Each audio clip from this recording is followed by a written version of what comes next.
Кажи си.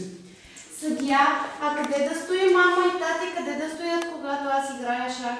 Така, за всички деца, докато трае турнира, в смисъл самата партия, е желателно родителите да не бъдат в реалната зала. Те могат да бъдат в фоето и на долния етаж има напитки, така че не трябва да бъдат в реалната кръг. Когато вие си свършите двамата партиката, отивате при мама и татко и после за следващия кръг, примерно за втори кръг, съдията ви вика отново.